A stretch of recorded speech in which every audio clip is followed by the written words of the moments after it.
Hi hi කොහොමද මගේ ලස්සන යාළුවෝ ටික? ඔන්න අදත් ආව අලුත් වීඩියෝ එකක් අරගෙන අද මං හදන්න යන්නේ වතු මුහ, ඒ කියන්නේ කෙහෙල් මුහ කරි එකක් හදාගන්න විදිය අපි බලමු. අ, ලොකු කෙහෙල් මුහයක් හම්බුණා මට අද. මේක මේ අලු කෙහෙල් කැනක කෙහෙල් මුහයක්. මේක සාමාන්‍ය කෙහෙල් වලට වඩා ගුණයි කියලා කියනවා. අපි බලමු මේක නම් කිලෝ එකහමාරක් විතර බර ලොකු ගෙඩියක්. අපි බලමු හදාගන්න විදිය. මම අද අලුත්ම ක්‍රමයක් තමයි try කරන්නේ. අපිට ඒකට ඕන වෙනවා බීලුණු ගෙඩියක් මං චූටියට කපලා ගත්තා. ඒ වගේම සුදු ලුණු බික් 4ක් 5ක්. සාමාන්‍ය ප්‍රමාණයේ අර්තාපල් ගෙඩියක් කොටු කපලා ගත්තා. ඒ වගේම රම්පේ කරපිංචා. ඊට අමතරව මං ගත්තා පොල් බෑයක මිටි කිරි සහ දිය කිරි. ඊට පස්සේ මම විශේෂම දෙයක් අරගෙන තියෙනවාද ඒ කියන්නේ ගී. ඔයගොල්ලෝ දන්නවා ඇති ගී තෙල්. මේක ගොඩාක් පෝෂ්‍යදායී දෙයක් අපේ සිරුරට, එතකොට හමට, අපේ ඔය කොලෙස්ටරෝල් තියෙන කට්ටියට හැමෝටම වගේ හොඳ දෙයක් තමයි මේ ගී තෙල් කියන්නේ. ඉන්දියාවේ ගොඩාක්ම කෑම වලට පාවිච්චි කරන්නේ පොල් තෙල් වෙනුවට. අපේ නම් ගොඩක් පාවිච්චි යන්නේ නැහැ. මේකේ ලොකු ගානකුත් නැහැ, හරිම ලාභයි. මම ඔයාලට කියන්නම්කෝ ඒක ගන්න කොහොමද කියලා.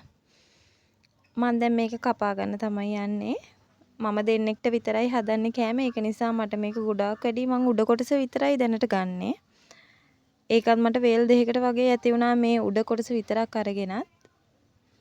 මම මුලින් මේකේ වටේ තියෙන මේ ඒ කියන්නේ ඉති ටික කපාගෙන හදාගන්න තමයි යන්නේ. මේක පුළුවන් තරම් හීනියට කපා ගන්න ඕනේ. අර කෑලි මහත් වෙනකොට මේකේ රස අඩු වෙනවා. පුළුවන් තරම් හීනියට කපා ගන්න මෙන්න මේ වගේ. අපේ අම්මලා ආච්චිලා හදනකොට නම් ඊට වඩා ගොඩාක් හීනි කරනවා. මට නම් තේරෙන්නේ නැහැ එච්චර හීනියට ඒගොල්ලෝ කොහොමද කපන්නේ කියලා. මේක තමයි මට පුළුවන් උපරිම. අපි අනිත් ටිකත් කපාගමු. ඔයාලට මතක ඇති චූටි කාලේ කෙහෙල් මුහු හදනකොට අපේ අම්මලා අපිට මෙන්න මේ මැද කොටස කන්න දෙනවා. ඒක හරිම රසයි වගේම ගුණයි. මාර කිරි රහක් එන්නේ. මම නම් තාමත් කෙහෙල් මුහයක් හදනකොට ඒ කැල්ල අනිවාර්යෙන්ම නිකන් කනවා. ඔයගොල්ලොත් අනිවාර්යෙන්ම කාලා ඇති. අපි ඒකත් කපාගමු. මේ වගේ පුළුවන් තරම් හීනියට කපා ගන්න. රස වැඩි වෙන්නේ හීනියට කපන තරමට. හරි මේ බලන්නකෝ ඒ කෙහෙල් මුහේ උඩ කොටස විතරක් කොච්චර තිබිලාද කියලා කැපුවට පස්සේ. සෑහෙන්න ගොඩක් වුණා ඒක කැපුවට පස්සේ.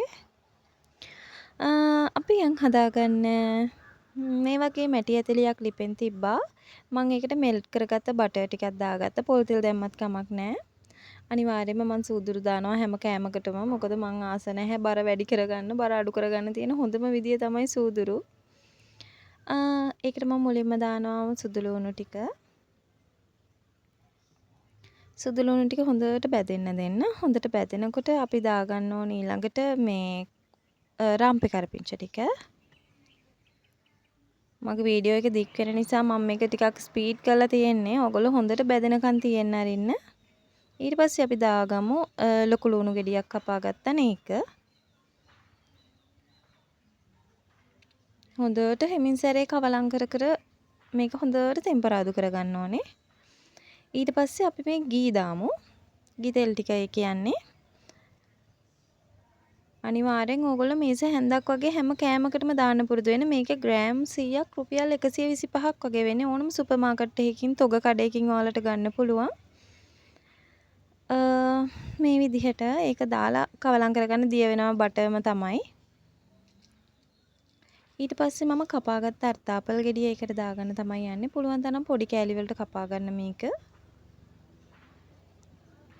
ඔයාලට ඕන නම් පුළුවන් අල ටික තම්බලා ඊට පස්සේ දාන්න. එතකොට කුඩු වෙලා යන හින්දා මම එහෙම කරන්නේ නැහැ. හරි. දැන් අපි කෙහෙල් මුහ ටික දාගමු කපාගත්ත. හරි. මේ විදිහට කවලම් කරගන්න හොඳට.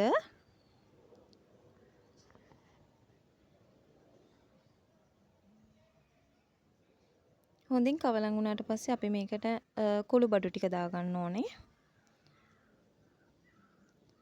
මුලින්ම අපි දානවා දිය කිරි ටික.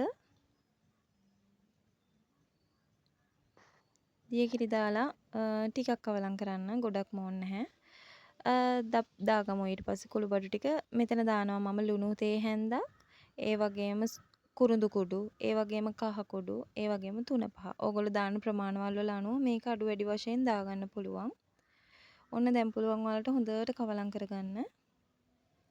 හොඳට කවලම් කරලා වහලා තියන්න ඕනේ අඩු ගින්දරේ. ගින්දර වැඩි කරගන්න එපා. එතකොට වෙන්නේ කිරි ටික ඉක්මනටම හිඳිලා ගිහිල්ලා අල ටික තැම්බෙන්නේ නැති වෙනවා. හරි. මේ බලන්නකෝ තියෙන විදිය. සැරින් සැරේට පියන ඇරලා කවලම් කරගන්න. අපිට රස කෑමක් හදන්න ඕන නම් අනිවාර්යෙන් ඉවසීම ඕන වෙනවා. මොකද අර ෂණිකව හදන කෑම වගේ නෙමෙයි මේ වගේ හෙල්දි කෑමක් හදනකොට අපිට ඉවසීම තියෙන්න ඕනේ. දැන් අපි දාගමු මිටි කිරි ටික. මිටි කිරි දානකොට අනිවාර්යෙන් ඕගොල්ලෝ බලන්න ඕනේ අල කෑලි තැම්බිලා තියෙනවද කියලා. අල කෑල්ලකට හැන්ද තියලා තද කරාම දෙකට කැඩිලා යනවා. ඒ වගේ අල හොඳට තැම්බෙනකම්ම මිටි කිරි දාන්න එපා. අමුවෙන් කන්න බෑ. මේක අනිවාර්යෙන් හොඳට තැම්බෙන්න ඕනේ. බලන්නකෝ මම ස්පීඩ් කරලා තියෙන හින්දා ඔයාලට ඉක්මනට හැදුනා වගේ පේනවා ඇති. හැබැයි මේක මේ ගොඩක් වෙලා ගියා. බොරු කියන්න ඕනේ නැහැ. හැබැයි මාරම රසයි. වෙලාව ගියාට පාඩු නැහැ. මාරම රසට තිබුණා.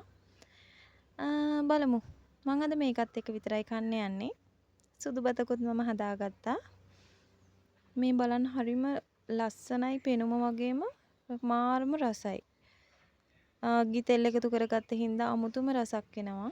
ඕගොල්ලෝ මං කියනවාට try කරලා බලන්න. මම නිවිති කොලයකුත් ස්ටීම් කරලා දාගත්තා. මේ වගේ හෙල්දි කෑම කන්න පුරුදු වෙන්න ළමයි හැමෝම සුබ දවසක්.